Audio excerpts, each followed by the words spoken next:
Third wave भी और थोड़ा ज़्यादा बढ़ सकता है।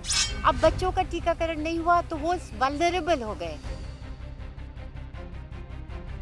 वैक्सीनेशन वैक्सीनेशन और वैक्सीनेशन, ये वैक्सीनेशन है जो हमें बचाएगा। और प्रेग्नेंट वुमेन्स के लिए तो यही है, अच्छा डाइट मेंटेन करें। ये वेव आना कम हो जाएंगी, रुक जाएंगी। भारत को कोरोना मुक्त करना है तो हमें 90 करोड़ लोगों को वैक्सीन लगानी है। ये बहुत बड़ा पेंडेमिक हुआ था। क्योंकि एक बड़ा अगर वायरस घर ले आएगा उसको तो लक्षण नहीं होगा, उसको नहीं पता चलेगा। लेकिन अगर हमने दरवाजा खोल दिया तो वो तो अंदर आएगा ही। इसमें कुछ वेरिएंट्स ऑफ कंसर्न होते हैं, कुछ वेरिएंट्स ऑफ इंटरेस्ट होते हैं। जब कोविड के केसेस कम हो गए थे तो लोग ऐसे मिले और ऐसे ऐसी देर तक हाथ मिलाया जैसे पिछले कुंभ में बिछड़े थे और इस कुंभ में जाके मिले।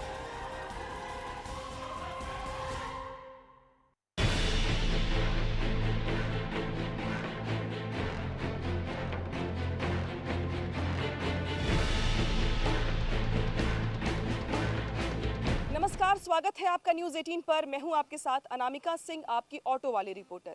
देश में कोरोना की दूसरी लहर ने जिस तरीके से अपना कहर बरपाया वो सभी ने देखा, लेकिन अब आशंका और चिंता कोरोना की थर्ड वेव को लेकर है। दरअसल कोरोना की सेकेंड वेव में जिस डेल्टा वेरिएंट ने ज़्यादा खतरनाक बनाया, उसी डेल्टा वेरिएंट का डेल्टा प्लस म्यूटेंट अब लोगों के लिए चिंता का विषय बना हुआ है। ऐसे में ये आपकी और हमारी जिम्मेदारी है कि हम न सिर्फ लोगों को लापरवाही करने से रोकें, बल्कि ये भी बताएं कि उन्हें थर्ड वेव से पहले क्या करना है, कैसे करना है, वैक्सीन ज़रूर लेनी है, टेस्टिंग कब करवानी है और अपनी इम्यूनिटी को बूस्टअप करने के लिए और क्या करना है। ये सब बताने के लिए हमारे साथ जुड़ेंगे बहुत सारे हेल्थ एक्सपर्ट जो बताएंगे आपको कि इस थर्ड वेव से लड़ने के लिए आप कितना जागरूक हों और कैसे आगे बढ़ें। बताने के लिए हमारे साथ जुड़े हुए हैं बहुत सारे हेल्थ एक्सपर्ट्स जो अलग अलग डिपार्टमेंट से जुड़े हुए हैं और आपको ये बताएंगे कि आखिर कैसे आपको इस वायरस से लड़ना है।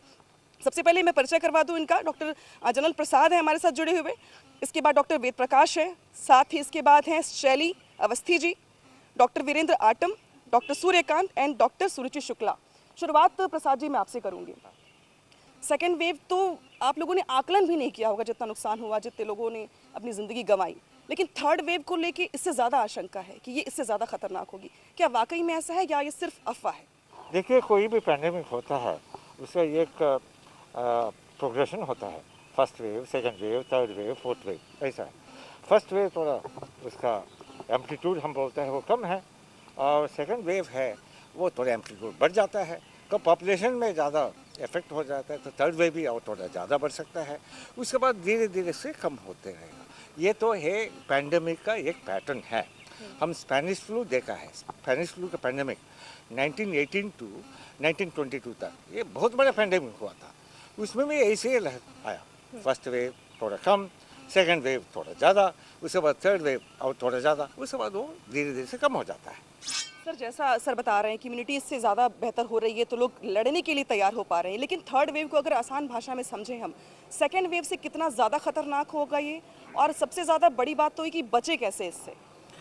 देखिए, जिस तरह से भी डॉक्टर साहब ने बताया कि ये वेव फॉर्म में ये चलती हैं जो पैंडेमिक्स, और उसमें एक हर्ड इम्यूनिटी जिस तरह की बात कही, जब हम लोग इस हर्ड इम्यूनिटी को अचीव करते हैं, ये अलग अलग बीमारी के लिए अलग अलग संख्या हो सकती है परसेंटेज, लेकिन जो परसेंटेज इसमें आ रहा है सामने 60 to 70% पॉपुलेशन जब इस इम्यूनिटी को अचीव कर लेगी, दो तरीके से अचीव कर सकती है।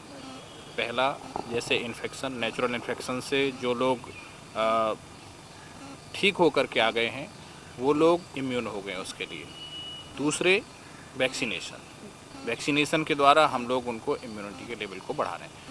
तो ये जब संख्या ससेप्टेबल पॉपुलेशन की 60-70% को अटेंड कर लेगी, तब ये वेव आना कम हो जाएंगी, रुक जाएंगी। देखिए, पहली वेव में जितने भी लोग इन्फेक्ट हुए थे इंडिया में तो 12% बच्चे थे 20 वर्ष से कम।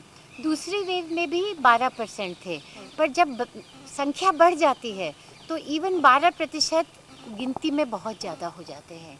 अब रही तीसरी वेव, तो तीसरी वेव में ये है कि हमने अब टीकाकरण कर दिया है तो बच्चों का तो टीका नहीं हुआ। अब बच्चों का टीकाकरण नहीं हुआ तो वो वल्नरेबल हो गए, उनको रिस्क बढ़ गया, क्योंकि एक बड़ा अगर वायरस घर ले आएगा उसको तो लक्षण नहीं होगा, उसको नहीं पता चलेगा, पर वो अपने बच्चे को इन्फेक्ट कर देगा और बच्चे में लक्षण होंगे। तो बच्चों में यूजुअली लक्षण माइल्ड होते हैं, इसमें कोई दो राय नहीं, परंतु अगर बहुत सारों को माइल्ड होंगे और उनमें 5% को सीवियर हो गए, हॉस्पिटल जाने की आवश्यकता हुई, तो वो नंबर बहुत बड़ा हो जाएगा और हम नहीं चाहते कि बहुत बड़ा नंबर हॉस्पिटल में आए, तो हमें बहुत केयरफुल रहना पड़ेगा। दूसरी चीज़ बच्चों में देखी है जिसको कहते हैं multi system inflammatory syndrome, MISC। वो भी अगर आपका बच्चे में कोई लक्षण नहीं है तो 2 से 6 हफ्ते बाद कोविड होने के, या तो बिना लक्षण के या लक्षण के, MISC हो सकता है। बहुत गंभीर बीमारी है। आप ये समझिए, एक MISC केस के मतलब कि 1000 को इन्फेक्शन हुआ। तो अभी भी हर दिन एक MISC का केस आ रहा है हमारे यहाँ, तो हमें बच्चों को लेके बहुत केयरफुल होना है। ये जो थर्ड वेव आएगी इसका सिम्टम क्या होंगे ये तो कहना बहुत मुश्किल है, डिपेंड अपॉन कि कौन सा वायरस क्या करता है, वायरस का म्यूटेशन क्या होता है, मगर बेसिक सिम्टम तो वही रहेंगे जो हमने फर्स्ट वेव में देखे और सेकेंड वेव में देखे। अब थर्ड वेव के लिए बेसिकली जो आदमी जिससे घबरा रहा है वो कब आएगी और कितनी आएगी, हमें इससे पता करना है कि थर्ड वेव कब आएगी और कितने लोग इन्फेक्टिव होंगे।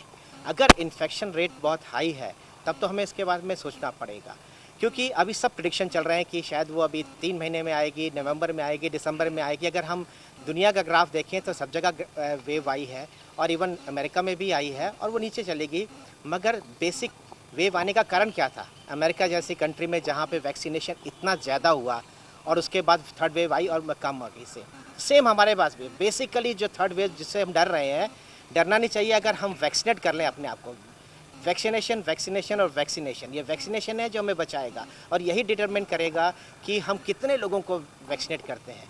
दूसरी बात यह है कि कितने लोग इन्फेक्ट हो चुके हैं, कितने लोग प्रोटेक्ट हो चुके हैं और अबव ऑल हमारा बिहेवियर क्या है वायरस के प्रति, कि हम अपना मास्क लगाएं, सोशल डिस्टेंसिंग करें, भीड़ में ना जाएं और पर्सनल हाइजीन। ये बेसिक मूल मंत्र है। अगर इसको हमने फॉलो किया और वैक्सीनेशन लगाया, कोई भी वैक्सीनेशन चॉइस कुछ नहीं, जो अवेलेबल पहला अपॉर्चुनिटी है वैक्सीन लगाइए और वैक्सीन लगाइए। सवाल तो वैक्सीन पे भी उठ रहे हैं ना, तमाम लोग हैं जो शक कर रहे हैं या जिनके जहन में बहुत सारे सवाल हैं।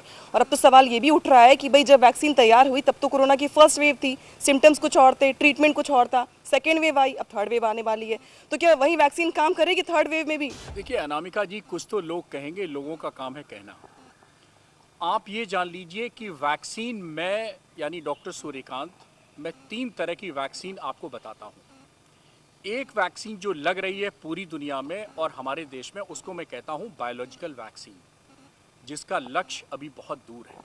हमारे देश में अगर हर्ड इम्यूनिटी पैदा करनी है, भारत को कोरोना मुक्त करना है, तो हमें 90 करोड़ लोगों को वैक्सीन लगानी है। इसका मतलब है 180 करोड़ डोज, और वो हम तब लगा पाएंगे जब हम 90 लाख से 1 करोड़ के बीच में रोज वैक्सीन लगाएंगे। एक बात, इसके प्रश्न के उत्तर मैं बता दूंगा वैक्सीन के भी। दूसरी वैक्सीन हमारे पास खुद के पास है, वो वैक्सीन हम क्यों नहीं इस्तेमाल करते? उसको बिल्कुल नहीं छोड़ना है। बायोलॉजिकल वैक्सीन लग जाए तब भी और वैक्सीन ना लगे तब भी, जैसा प्रधानमंत्री जी ने कहा, दवाई भी और कड़ाई भी, अर्थात कोविड एप्रोप्रिएट बिहेवियर।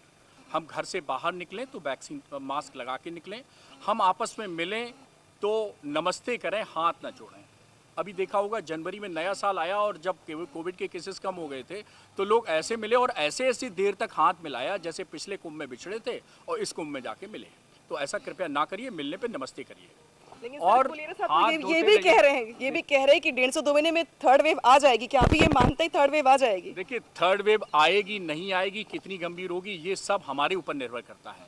अगर हम कोविड एप्रोप्रिएट बिहेवियर अपनाते रहेंगे, बाहर निकलने पे नमस्ते करते रहेंगे, हाथ धोते रहेंगे, 2 गज की दूरी बनाते रहेंगे, तो अगर कोविड वेव आए भी तो उसी तरह आएगी जैसे कोई दरवाज़ा खटखटाता है और खटखट के हमने नहीं दरवाज़ा खोला तो चला जाता है, लेकिन अगर हमने दरवाज़ा खोल दिया तो वो तो अंदर आएगा ही।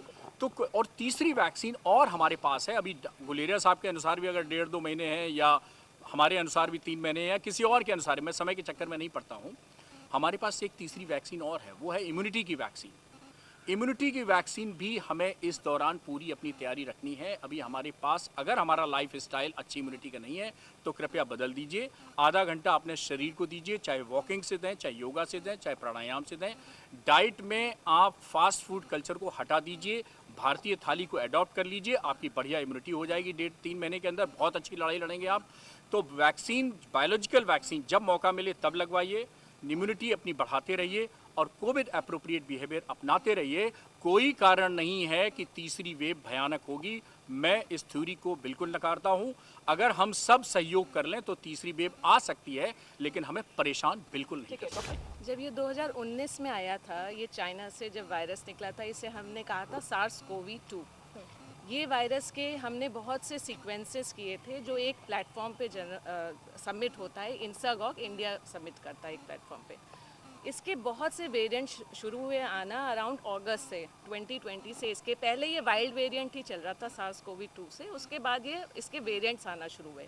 इसमें कुछ वेरिएंट्स ऑफ कंसर्न होते हैं, कुछ वेरिएंट्स ऑफ इंटरेस्ट होते हैं। तो जब ये सबसे पहला हमारे पास वेरिएंट आया जिसको हम अल्फ़ा वेरिएंट कहते हैं, ये यूके वेरिएंट था, यूरोपियन वेरिएंट था। इसमें हमने बहुत देखा ये तेज़ी से स्प्रेड किया, एक आदमी से 2 से 2.5 आदमी को इन्फेक्ट किया। इसके बाद ये सेकेंड वेव जो सेकेंड वेरिएंट आया हमारा बीटा वेरिएंट आया। बीटा वेरिएंट वो south African variant. South African से थोड़ी इन्फेक्टिविटी और बढ़ी, 3 लोगों को इन्फेक्ट हुआ। देन केम ब्राज़ील वेरिएंट जिसे हम P1 वेरिएंट भी कहते हैं, इससे इन्फेक्टिविटी और बढ़ी। जो डेल्टा वेरिएंट हमारे महाराष्ट्र से निकला 2020 में अक्टूबर में, इसके जो हमने जो देखा है कि spread is around 5 to 8 people, मतलब एक आदमी से 5 लोग को इन्फेक्ट मिनिमम कर रहा था। और जो डेल्टा प्लस हमारा आ रहा है, ये सारे जितने म्यूटेशंस हम देख रहे हैं वो एस स्पाइक जीनोम पे ही देख रहे हैं, SARS-CoV-2 पे। और हमारी जितनी vaccines mRNA messenger RNA vaccines बन रही हैं, ये सारी एस प्रोटीन को लेकर ही बन रही हैं। तो ये जो डेल्टा प्लस वेरिएंट है, इसमें एक एक्स्ट्रा म्यूटेशन आया है जिसे हम कह रहे हैं K417N। ये वाला जो वेरिएंट है ये डेल्टा प्लस वेरिएंट हम इसको कह रहे हैं, जो अभी हमारे 3 स्टेट ऑफ इंडिया से निकल चुका है और ये 9 अन्य इंटरनेशनल कंट्रीज़ में भी देखा गया। तो है ये डेल्टा प्लस, क्या उतना ही खतरनाक है ज़िंदगी के लिए? बिल्कुल। मैं ये इसमें एक बात बताना चाहती हूँ कि डेल्टा प्लस वेरिएंट के अगेंस्ट कई स्टडीज़ हो चुकी हैं जिसमें ये देखा गया जो मैसेंजर RNA वैक्सीन्स हैं वो इफ़ेक्टिव हैं। तो सबसे पहले जैसे सारे पैनलिस्ट ने कहा है कि वैक्सीन करना बहुत ज़रूरी है। जिसको जब आपकी अपॉर्चुनिटी है, वो जब आपको मिल रहा है उसको ज़रूर ले लीजिए। स्पेशली ये जैसे आप लोग कह रहे हैं पीडियाट्रिक पॉपुलेशन में आएगा, तो डॉक्टर अवस्थी बिल्कुल सही कह रही हैं कि ऑलरेडी हमारी 12% या फर्स्ट वेव में, सेकेंड वेव में, सब वेव में पीडियाट्रिक पॉपुलेशन आई थी। तो ये आएगा, इन्फेक्शन आएगा। और अगर हम अपने जो एडल्ट पॉपुलेशन को वैक्सीनेट कर लें तो ये बच्चों तक नहीं जाए। मरने के चांसेस तो ये डिपेंड करता है कि आपकी इम्यूनिटी कितनी है। किसी भी वायरस इन्फेक्शन में कोई प्रेडिक्ट नहीं कर सकता। ये प्रेडिक्शन ये है कि ये वायरस कितना इन्फेक्टिव है, हमारी इम्यूनिटी कितनी सफिशिएंट है उसको टैकल करने के लिए। अगर हमारी इम्यूनिटी उतनी सफिशिएंट नहीं होगी तो डेफिनेटली इसके जो सीरियस इफेक्ट्स आएंगे। और अगर हमारी इम्यूनिटी अच्छी है और हम प्रोटेक्टेड हैं, जैसे कि हमने एक वैक्सीन लगाई हुई है, तो डेफिनेटली सीरियस इलनेस तो नहीं ही होगी। और तो जो भी डेल्टा वायरस अगर हम सोच रहे हैं, जिसकी स्टडीज़ अभी बहुत कम हुई है, इन्फेक्टिविटी बहुत है, बहुत तेज़ फैलेगा। नंबर 1, ज़्यादा फैलना, ज़्यादा लोगों में जाना, ज़्यादा लोगों में जाना, इन्फेक्टिविटी बढ़ेगी, ज़्यादा लोग उसमें इन्वॉल्व होंगे, उसमें वो भी इन्वॉल्व होंगे जो प्रोटेक्टेड नहीं है, जिन्होंने वैक्सीन नहीं भी ली है, तो उनमें सीरियस इन्फेक्शन होगा। अगर एक बात है, अगर आपने वैक्सीन ली है तो आपको ICU की ज़रूरत शायद नहीं पड़ेगी। बच्चों को बचाने के लिए सबसे पहले तो पेरेंट्स अपने वैक्सीन ले लें, पेरेंट्स वैक्सीन ले लें। दूसरे बच्चों को, जैसा सब लोग बता रहे, कोविड अप्रोप्रिएट बिहेवियर, घर में रहना सिखाएं, हाथ क्लीन करना सिखाएं और उनकी इम्यूनिटी बढ़ाएं। उनके जो रूटीन इम्यूनाइजेशन है जो उनको मिलना चाहिए, उसमें कोई नागा ना करें। जिसको हम कहते हैं रूटीन इम्यूनाइजेशन, टीकाकरण नहीं करवाया तो वो ज़रूर अभी करवा लीजिए। उससे भी क्या होता है कि एक चीज़ है इनेट इम्यूनिटी, वो इम्यूनिटी बढ़ेगी। तो अगर बच्चों की इनेट इम्यूनिटी बढ़ा दी हमने रूटीन इम्यूनाइजेशन से, तो संभवतः उसको कोविड की लड़ने की शक्ति भी प्रदान मिलेगी। देखिए, अगर हम इम्यूनिटी के डेवलपमेंट की बात करें, जैसे मैडम ने कहा इनेट इम्यूनिटी, ये जन्मजात इम्यूनिटी होती है। दूसरी इम्यूनिटी जिसको हम लोग जो जिस तरह से शरीर जब बच्चे का वायरस से, बैक्टीरिया से, फंगस से दो चार होता है, तो फिर ये डेवलप होती है इम्यूनिटी। ये इम्यूनिटी जिन मरीजों में पहले बीमारी हो चुकी है, दोबारा हो चुकी है, उनमें ये इम्यूनिटी ज़्यादा डेवलप हो रही है। तो उनमें जो चांसेस हैं आगे गंभीर बीमारी होने के, वो कम हैं उनसे जिनमें कि पहली बार बीमारी हो रही है। तो इस तरह से जो एक इम्यूनिटी का डेवलपमेंट है वो इसी तरह से चलता है। ये पब्लिक सस्पेशन तो ये नेचुरल है, क्योंकि लेकिन साइंटिफिक एविडेंस क्या है वैक्सीन बहुत इफेक्टिव है, उसमें आईसीयू एडमिशन का नंबर है बहुत कम हो चुका है, फर्टिलिटी रेट तो कुछ भी नहीं उसमें, और प्रोटेक्शन बहुत ज़्यादा है। किसको वैक्सीन लगता है, कोई भी वैक्सीन हो, तो 4 टाइप्स ऑफ वैक्सीन है। एक तो है आरएनए बेस्ड, एक होता है, एक डेड वायरस होता है, एक स्पाइक प्रोटीन होता है, ये टेक्नोलॉजी अलग अलग होता है। लेकिन कोई भी वैक्सीन हो उसमें क्या होता है, 2 प्रकार की इम्यूनिटी डेवलप होता है। एक तो ह्यूमरल इम्यूनिटी बोलता है, एंटीबॉडी बेस्ड, और दूसरा है सेल मीडिएटेड इम्यूनिटी। ठीक है, ये दोनों इम्यून सिस्टम मिलजुल कर कम काम करेगा। प्रोटेक्शन ऑलमोस्ट इज 99%, उसमें कोई शक नहीं होना चाहिए। नहीं, ऐसे लोगों से हम यही कहेंगे कि भाई डरना भी थोड़ा ज़रूरी है, लेकिन बचना उससे ज़्यादा ज़रूरी है। आप घर से निकलें तो आप ये मान के चलें कि देखिए कोविड का संक्रमण 3 तरीके से होता है, संक्रमित व्यक्ति से, संक्रमित वायु से और संक्रमित वस्तु से। तो आप घर से बाहर निकलें तो मान के चलें कि जो व्यक्ति मिल रहा है वो संक्रमित व्यक्ति है, तो इसलिए 2 गज की दूरी बनाते रखिए, उससे हाथ बिल्कुल मत मिलाइए। संक्रमित वायु, हम सांस लेते हैं इसी वातावरण से, तो हम मान के चलें कि ये हर वायु संक्रमित है। जैसे ही हम घर से बाहर निकलते हैं तो कृपया मास्क लगा के रखिए और मान के चलिए कि ये वायु संक्रमित है, तो आप बचे रहेंगे। और संक्रमित वस्तु से, यानी हम विभिन्न वस्तुओं को छूते हैं, उससे भी वायरस फैल जाता है, तो जहां मौका मिले वहां हाथ धोते रहिए। तो हम तीनों तरीके से वायरस से बचते रहेंगे, जो मोड ऑफ स्प्रेड है, और हम अपने को बचाते रहेंगे, और आगे चल के हम जल्दी ही देश को कोरोना मुक्त कर पाएंगे और तीसरी वेव से भी हम बच जाएंगे। एप्रोप्रिएट बिहेवियर्स को ज़रूर फॉलो करें, और प्रेग्नेंट वुमेंस के लिए तो यही है, अच्छा डाइट मेंटेन करें, इम्यून सिस्टम अच्छा रखें, और लोगों से बिना उसके मिलने की कोई ज़रूरत नहीं है, बिकॉज वो एक बेबी भी कैरी कर रही हैं जिसको वो इन्फेक्शन दे सकती हैं। बिल्कुल, बहुत बहुत शुक्रिया आप डॉक्टर्स का हमें बताने के लिए और ख़ास तौर पे लोगों को जागरूक करने के लिए कि कोरोना की 3rd वेव से पहले किस तरीके से उन्हें रखना है, रहना है, और म्यूटेंट को लेके ख़ास तौर पे जो नए नए रूप राक्षस की तरह पकड़ रहा है कोरोना, और नए रूप में आगे आता है, और जिस तरीके से बहुत सारे लोगों ने अपनों को इस कोरोना के काल के गाल में गंवा दिया। ज़रूरत इस बात की है कि 3rd वेव से पहले आप अलर्ट रहें, खुद को भी सुरक्षित रखें, परिवार को भी सुरक्षित रखें, कोरोना एप्रोप्रिएट बिहेवियर करें, सिक्योर रहें, क्योंकि खुद की सुरक्षा ही सबसे ज़्यादा महत्वपूर्ण, और इस बीच वैक्सीन लेना ना भूलें।